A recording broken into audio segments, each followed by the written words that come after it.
Recognized for 5 minutes.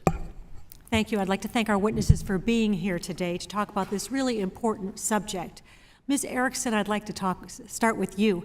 Research has consistently shown that there is a significant benefit to students when institutions provide meaningful wraparound student support services that remove barriers to academic success.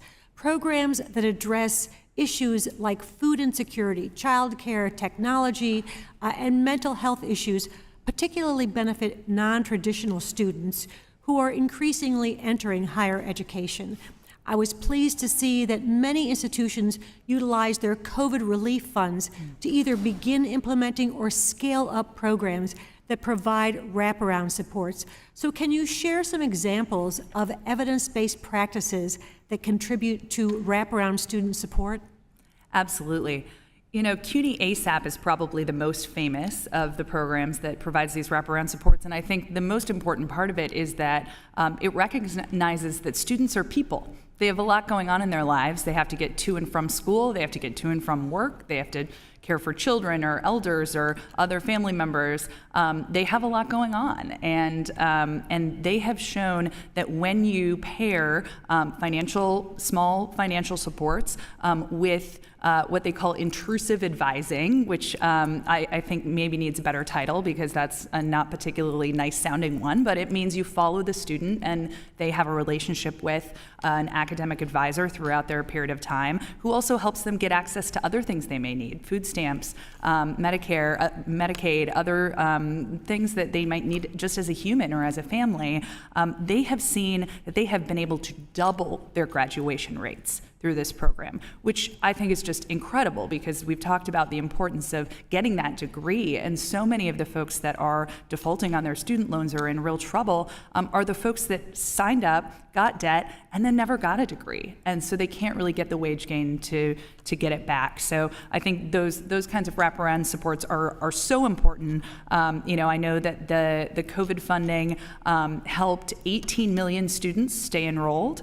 In particular, mostly at public universities, and 80% of HBCU students were helped by that funding. So in an awful time for our country and an awful time for those students, Congress was able to step up and support. And I know New America has done some fantastic research on the fact that hiring social workers for students that were in need has seriously amped up their ability to serve their students, even students that they didn't know were in need before. And so I think providing those kind of support services and recognizing that students are humans is absolutely essential.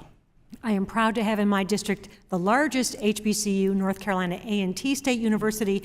I also have one of the largest MIS serving universities, University of North Carolina at Greensboro, and I was shocked to see at one of my visits to UNC Greensboro that there is a food bank that is regularly used by students who simply don't have the money to buy their food.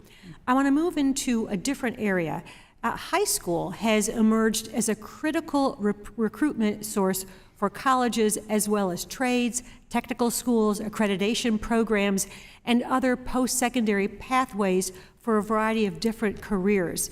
I have in my district a lot of advanced manufacturing, and we know that people cannot fill those jobs unless they have some secondary training because those skilled jobs need more than a high school degree.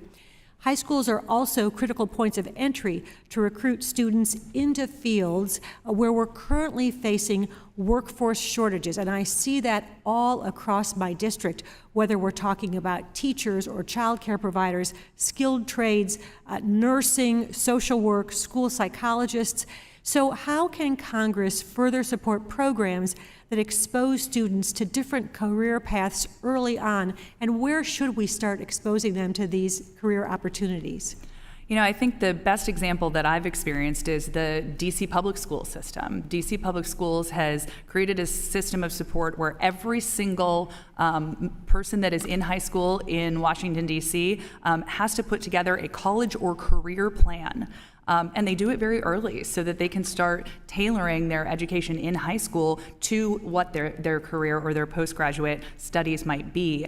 And then creating partnerships with private entities, with employers who need those folks to fill those jobs. And I sat through one of the career plan workshops in DC Public School that it was astounding, the level of kind of interaction and technology and learning that these folks were doing while they were sophomores in high school, learning how to really do a job that would then pay them well. And I think we would really be encouraged to fund those programs, encourage private partners to fund those programs so that we can have access to that for more students. Thank you so much. My time has expired. I yield back.